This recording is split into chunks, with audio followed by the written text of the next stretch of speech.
Can you appeal to the Court of Appeal if the quantum of your claim is less than 250,000? The answer is, you have to ask the permission of the Court of Appeal. If the court says yes, you can go ahead with your appeal. If the court says no, then your appeal is quite dead in the water. Whether the Court of Appeal will open its doors to your appeal depends on a confusing word, claim. Hi, my name is GK Ganesan and this is GKtv.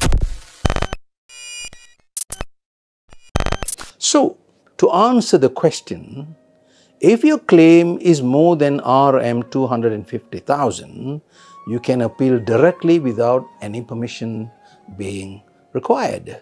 If your claim is, in money terms, less than RM250,000, then you need the permission of the Court of Appeal. This is because of the words of Section 68 sub 1 sub A of the Courts of Judicature Act 1964. It says that unless the Court of Appeal gives you permission, no appeal can be brought to the Court of Appeal if the value of the subject matter of the claim is equal to or greater than RM250,000. So, when is the quantum of the claim to be determined? Is it to be determined at the time you filed the claim, or is it after judgment but before appeal? It's an important question. Every year, thousands of appeals to the Court of Appeal depend on the answer to this crucial question. Now, at which point does the threshold quantum of RM250,000 come into play? Do you know what happened to the MP Lim Guan Eng in the year 2012? Well, in that year, a newspaper called Utusan Malaysia published an article.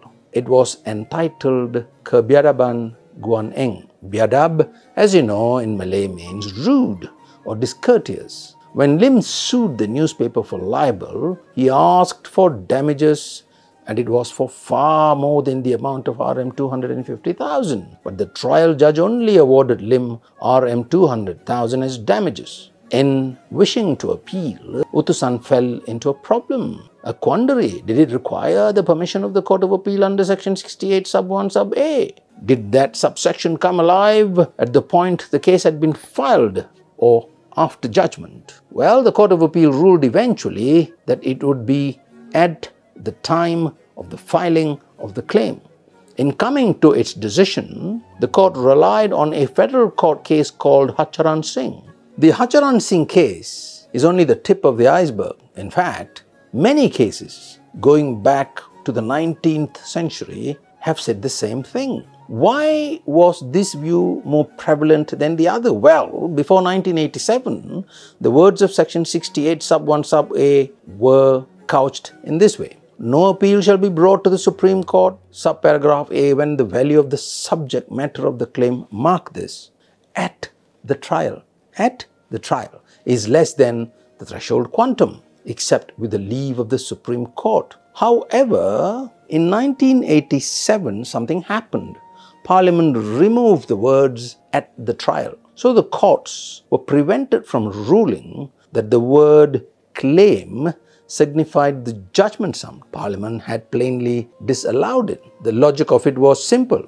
But was it right? Were there contrary views? The answer is there were. So why were there contrary views? 166 years ago, there was an English case called Driesman and Harris. There, the respondent's lawyer had argued that the appellant had claimed a sum lower than the threshold quantum. If the value of the subject matter is based on the claim filed and not on the judgment sum, then plaintiffs who are claimants could falsely say they were claiming more than the threshold quantum. In this way, they could sidestep asking the permission of the Court of Appeal. Two judges, Mr. Justice Shankar in the 1995 case of Manohari Tresa and Tan Alek, and then Mr. Justice N.A. Chan in the 1996 case of Amir Muhammad Dawood, complained that this would make Section 61 sub 1A superfluous. So, in 1996, the Court of Appeal recommended to Parliament that it is preferable that Section 68 sub 1A be reworded to make the determinative point the judgment sum. Well, was this a good suggestion I think it's an excellent suggestion. However, whichever position Parliament took, whether to determine the quantum at the point of filing or after judgment is granted, there's nothing logical in either of these propositions. True it is that if Parliament had accepted the recommendations of the Court of Appeal in 1996, that would have prevented plaintiffs from abusing Section 68 sub 1 sub A.